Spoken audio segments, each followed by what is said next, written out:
Aku mengenal orang ini. Mobil berhenti, pintu sedan berwarna putih sedikit perak di depannya terbuka, terlihat ada seorang pria dan seorang wanita keluar dari mobil. Pria itu tampak berusia 20 tahunan, dia mengenakan sweater dan celana jeans. Sedangkan gadis yang keluar bersamanya tampak beberapa tahun lebih muda dari pria itu, dan mengenakan busana yang sangat modis. Setelah turun dari mobil, keduanya dengan semangat berjalan ke mobil balap warna merah dan berkata sambil tersenyum, "Nona Lucini, hotelnya ada di sini, silahkan turun." Setelah beberapa saat, pintu mobil terbuka, dan terlihat seorang wanita bertubuh tinggi berambut pirang dengan pakaian olahraga dan topi baseball berjalan keluar. Dia adalah orang dari negara Ye yang sangat khas dalam penampilan. Tulang hidungnya tinggi, matanya berwarna biru, penampilannya cantik dan kuat. Meskipun dia tidak mengerutkan kening saat ini, wajahnya terlihat penuh ketidaknyamanan. Saat dia keluar dari mobil, pria yang duduk di sebelah kemudi mobil balap juga berjalan turun. Dia menghadap ke arah dua orang yang berdiri di depan mobil dengan rasa tidak puas di wajahnya. "Zhang Ziyi, Zhang Zifeng, apa yang kalian lakukan? Kalian membiarkan Lucini datang ke tempat seperti ini. Apa kalian ingin melakukan kegiatan amal? Ya Tuhan, tempat ini bahkan tidak punya jalan yang bagus." Zhang Ziyi dimarahi seperti ini, tetapi dia tidak berani mengatakan sepatah kata pun dan hanya tertawa. Pada akhirnya, Lucini berkata, "Manajer, tidak apa-apa. Aku datang ke sini untuk membantu si Feng, jadi cepatlah pergi setelah selesai merekam." Lucini berkata seperti itu, tapi manajer tidak mengatakan apa-apa lagi. Dia melambaikan tangannya dengan tidak sabar, "Pergilah dan segera pesan kamar." Zhang Zifeng memegang tangan Lucini dengan penuh syukur, "Master, terima kasih." Lucini meliriknya, "Aku akan lebih senang jika kau berlatih dengan baik di masa depan." Kameramen yang bersama mereka dan kru lainnya juga turun dari mobil dan menunggu di luar pintu. Zhang Ziyi masuk sebentar, dan keluar dengan wajah yang buruk. Ini benar-benar gawat. "Sebelum kita, ada anggota tim yang telah memesan kamar. Mereka langsung memesannya selama 2 bulan, katanya mereka ingin berlatih di sini." "Latihan?" Zhang Zifeng mengangkat alisnya dan memandang Lucini, "Master, apa ada tempat untuk berlatih di sini?" Lucini menggelengkan kepalanya, "Ada, tapi mereka yang akan datang ke sini pasti tim kecil yang tidak diakomodasi oleh klub, dan tidak memiliki arena balap khusus. Mereka hanya bisa memilih tempat semacam ini di mana tidak ada seorang pun yang peduli." Ketika Lucini mengatakan ini, semua orang yang hadir tidak meragukannya. Lagi pula, Lucini adalah pembalap profesional peringkat 30 dunia, dan tim miliknya, Angel, adalah tim raksasa kecil yang terkenal di negara Ye. Selain itu timnya juga memiliki banyak penggemar di seluruh dunia. Zhang Ziyi sendiri juga bermain mobil balap. Secara alami, dia tahu bahwa tim yang memiliki klub besar pasti akan berlatih di arena yang dibangun oleh klub. Tidak perlu pergi sejauh itu untuk berlatih di desa pegunungan yang miskin. Sebenarnya mereka benar, meskipun jalur gunung itu memang lebih cocok untuk latihan daripada jalur yang dibangun oleh klub, perbedaannya juga tidak terlalu besar. Satu-satunya alasan Lu Yu dan yang lainnya mau datang ke sini dengan sukarela dan menderita adalah karena Qi Gui. "Master, tunggu di sini sebentar, saudaraku dan aku akan berkomunikasi dengan orang yang membuat reservasi," kata Zhang Zifeng dengan patuh.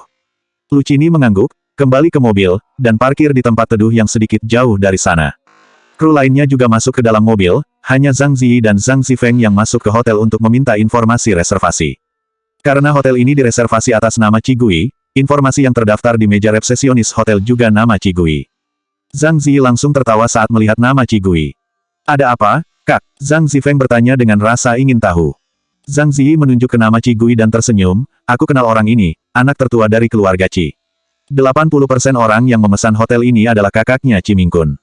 "Orang-orang dari keluarga Qi." Zhang Zifeng tertegun sejenak, lalu dia bertanya dengan cemas, "Kak, apakah mereka akan memberi kita kamar?" Zhang Zifeng juga mengetahui masalah antara Zhang Ziyi dan Qi Mingkun. Zhang Ziyi menunjuk keluar dengan percaya diri, "Katakan saja bahwa mastermu bisa memberikan beberapa petunjuk kepada tim mereka, aku yakin Qi Mingkun akan memohon kita untuk tetap tinggal." "Tidak perlu." Zhang Zifeng telah bergabung dengan tim Angel sejak dia berusia 18 tahun. Karena bakat balapnya yang luar biasa, dia telah belajar dengan Kapten Lucini dan jarang kembali ke China. Sebelum tim Zhang Ziyi bisa mendapatkan hak siar dari tim Angel, tim Zhang Zifeng lah yang memimpin untuk mendapatkan hak siar itu. Hanya saja Zhang Zifeng sedang sibuk mempersiapkan permainan pada saat itu dan tidak terlalu peduli dengan hal-hal di sini. Dia hanya tahu dengan siapa kakaknya berkonflik. Melihat rasa kepercayaan diri Zhang Ziyi sekarang, Zhang Zifeng tidak mengatakan apa-apa. Selain itu, di China, Zhang Zifeng benar-benar tidak berpikir bahwa tim manapun pasti tidak akan menolak bimbingan dari Lucini. Zhang Ziyi dan Zhang Zifeng mengendarai mobil dan kembali ke desa. Mereka bertanya di sepanjang jalan di mana rumah nenek Qi Gui, dan akhirnya mereka berhasil menemukannya. Melihat rumah beralas tanah yang bersih tapi sangat kelihatan tua, wajah Zhang Ziyi menunjukkan wajah penghinaan yang jelas. Zhang Zifeng meluruskan ekspresinya, melangkah maju dan mengetuk pintu 2 kali. Dia belum pernah melihat Qigui, tetapi melihat lingkungan di sekitar, membuat bayangan seorang gadis desa muncul di benaknya secara tidak sadar. Saat dia sedang memikirkannya, pintu dibuka dari dalam. Seorang gadis dengan perawakan yang bersih dan penampilan yang halus, serta sangat cantik muncul di depannya. Zhang Zifeng terkejut. Dia melihat gadis itu mengangkat matanya dengan tenang. Dia melirik dirinya dan Zhang Ziyi dengan ringan sambil bertanya, "Ada apa?" Suara gadis itu sangat ringan dan menyenangkan seperti mata air yang jernih menghantam bebatuan di sungai. Terutama sepasang mata almond, berwarna gelap dan cerah, itu terlihat sangat mengagumkan. Zhang Zifeng merasa sedikit gugup karena suatu alasan. Zhang Ziyi juga tiba-tiba tidak bisa mengucapkan sepatah kata pun saat melihat Qigui sekarang. Namun Zhang Ziyi tidak ingin tinggal sedetik pun di sana, sehingga dia langsung berkata intinya, "Qigui, kami akan menggunakan hotel di kota Sanli itu. Kau mintalah orang-orangmu untuk mengosongkan kamar." Qigui menatapnya tanpa ekspresi. Zhang Zifeng buru-buru menambahkan, "Kami juga sebenarnya tidak mau memintamu untuk meninggalkan hotel itu, namun alasan utamanya adalah masterku, Lu Qini, perlu datang ke sini untuk merekam acara amal.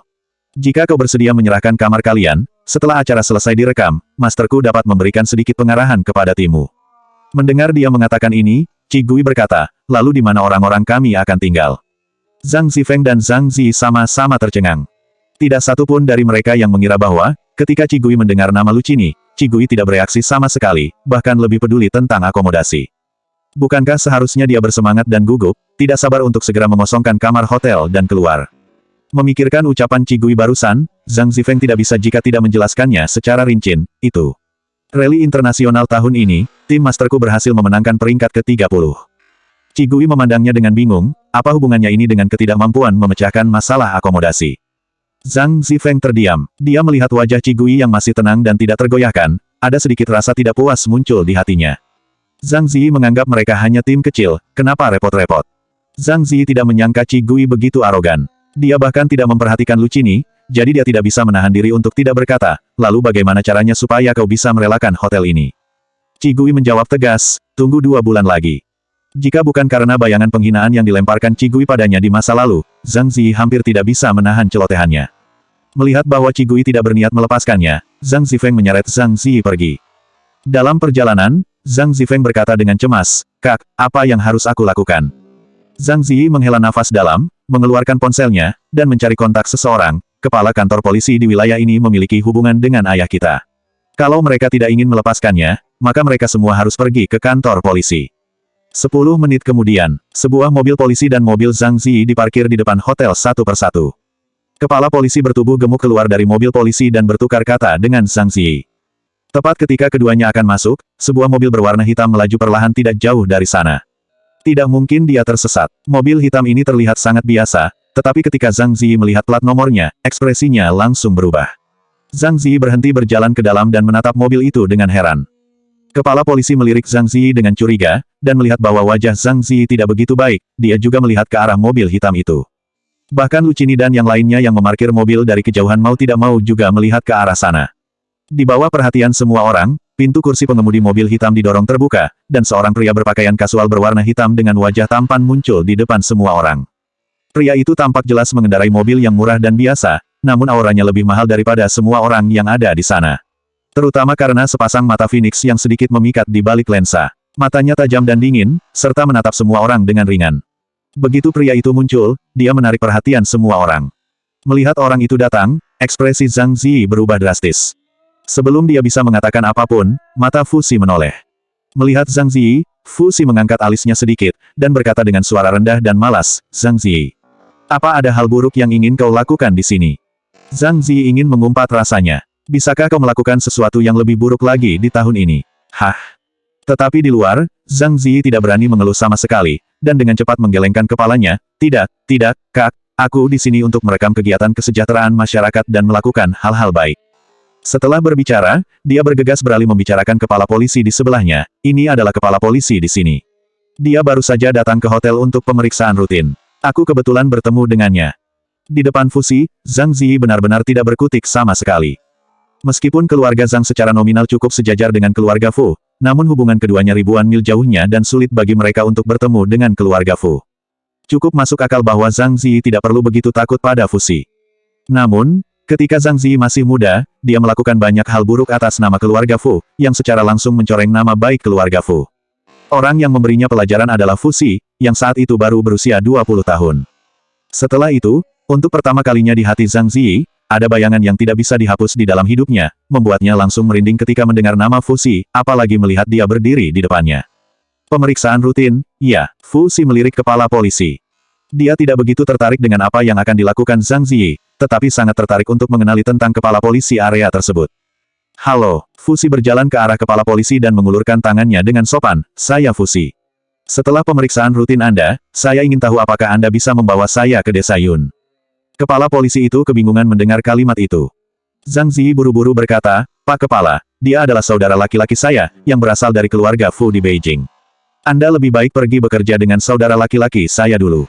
Direktur terdiam. Dia sedikit bingung dengan kondisinya saat ini, tetapi ketika dia mendengar keluarga Fu dari Beijing, dia langsung mengerti apa yang harus dia lakukan.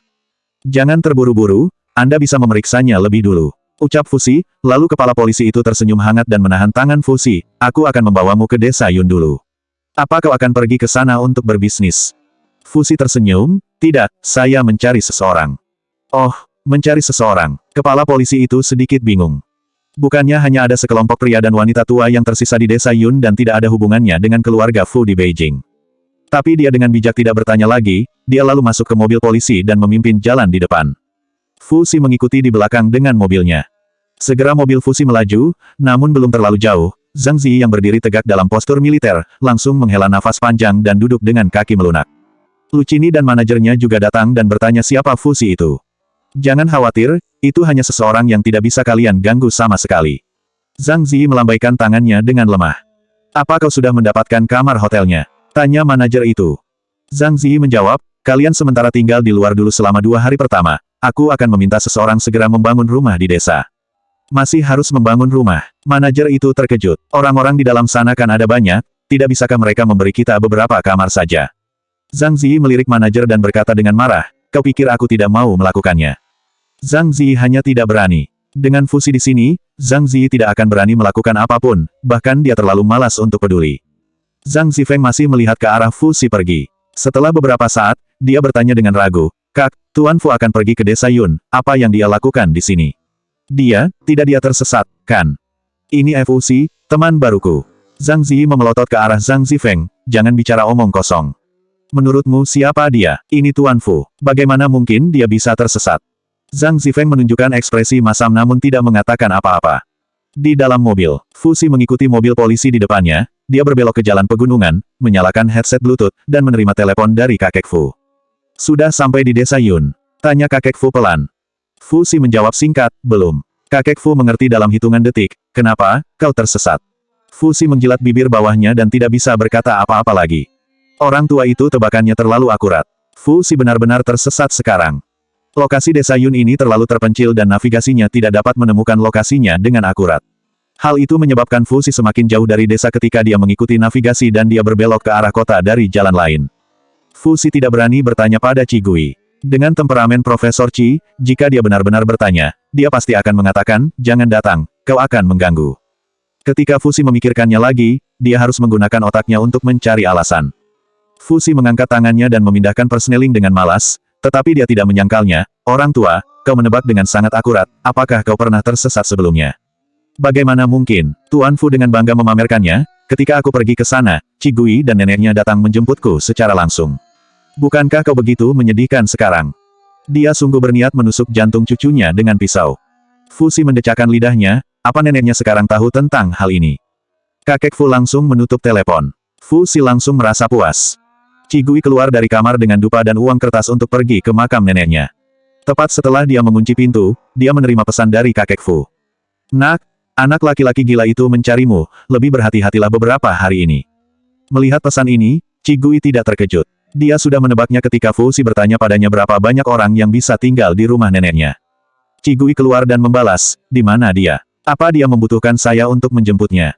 Tuan Fu membalas lagi, tidak, dia tersesat di jalan, kau tunggu saja biar dia yang mencarimu. Qi Gui tidak menjawab lagi. Dalam benaknya, dia membayangkan penampilan Fuxi, yang membuat semua orang di seluruh ibu kota ketakutan, tapi ternyata bisa tersesat juga. Gambaran yang sangat bagus. Setelah setengah jam, di bawah kepemimpinan kepala polisi, Fuxi akhirnya tiba di desa Yun. Dia mengucapkan terima kasih kepada kepala polisi itu dan langsung pergi ke rumah kepala desa. Fusi belum pernah ke desa terpencil seperti itu, hal yang paling dia kuasai adalah berurusan dengan orang-orang. Setelah sedikit berbincang-bincang, kepala desa tidak hanya mengatakan kepadanya bahwa Cigui pergi mengunjungi makam neneknya, tetapi juga dengan antusias ingin mengantarnya ke sana secara langsung. Fusi menolak, dia tidak langsung pergi ke rumah Cigui, namun dia pergi ke toko pemakaman tidak jauh dari sana untuk membeli barang-barang untuk berziarah ke makam. Melihat tindakan Fusi, kepala desa bergumam lega, anak ini baik, tampan, dan memiliki penglihatan yang bagus. Sangat cocok untuk gadis dari keluarga Ci itu. Dia segera membalikkan badannya dan kembali ke rumah, mengambil cerutunya dan berjalan goyah ke pohon besar di ujung timur desa. Pada saat ini, hampir semua orang tua di desa berkumpul di sana untuk menikmati keteduhan pohon yang rindang dan berbincang-bincang ringan. Fusi membawa dupa, lilin, dan uang kertas ke makam yang disebutkan oleh kepala desa. Dari kejauhan, dia melihat Cigui berlutut di depan makam dan membersihkan sekelilingnya perlahan. Makam itu terlihat sering dibersihkan di sini, karena terlihat sangat bersih. Cigui hanya perlu mencabut beberapa rumput yang baru tumbuh. Lingkungannya sangat sunyi dan kosong, membuatnya lebih tenang dan lebih lembut. Matahari menyinarinya melalui celah-celah dedaunan, dan dia tampak seindah lukisan. Fusi memperhatikan dengan tenang beberapa saat sebelum melangkah maju. Dia menyingkirkan barang-barang itu, berlutut, dan membantu Cigui mencabut rumput liar. Cigui menoleh, meliriknya dengan tenang, dan tidak mengatakan apa-apa. Setelah ilalang selesai dibersihkan, Cigui berlutut lagi di depan makam dan berkata dengan tenang, "Nenek, ini Fusi. Teman baruku." Mendengar Cigui memanggilnya teman, Fusi tersenyum. Dia dengan hormat berlutut di sebelah Cigui, menaburkan uang kertas di sekitarnya, dan menyalakan 3 batang dupa dan menancapkannya di tanah. Setelah selesai, Fusi berbicara dengan lembut. Terlihat agak familiar. Melihat Fusi berbicara, Cigui tidak bisa menahan diri untuk tidak menatapnya. Cigui melihat ekspresi bersungguh-sungguh Fusi, Fusi berkata, "Halo, Nenek, saya Fusi. Ini pertama kalinya kita bertemu, saya harap Anda puas." Setelah berbicara, dia dengan hormat bersujud 3 kali ke makam. Cigui diam saja. Puas dengan apa? Di depan makam nenek, Cigui tidak berkata apa-apa. Setelah membersihkan makam, keduanya turun gunung bersama. Ketika dia sampai di lereng kecil, Cigui tiba-tiba berkata, "Bersiap-siaplah." Fusi tidak tahu apa yang dikatakan oleh Cigui. Fusi menoleh, dan baru saja ingin bertanya apa yang sedang Cigui persiapkan. Namun ketika Fusi melihat ke arah Cigui, dia tiba-tiba mengangkat kakinya dan menendang Fusi dengan keras. Tendangan ini sangat cepat sehingga Fusi tidak sempat bereaksi dan langsung berputar-putar, berguling menuruni lereng bukit. Fusi semakin kebingungan karena itu. Dia bangkit dari tanah yang tertutup debu, membersihkan rumput di kepalanya, lalu mengambil kacamatanya dan memakainya. Mata Phoenix Fusi menatap Cigui tidak berdaya. Cigui menatapnya dengan tenang. Fusi mau tidak mau tertawa. Ketika Fusi mengatakan kalimat itu di makam tadi, dia tahu bahwa Cigui pasti tidak akan membiarkannya begitu saja. Hanya saja dia tidak menyangka, caranya akan sangat unik. Bahkan sebelum menendangnya, Cigui masih mengingatkan dia dengan sopan.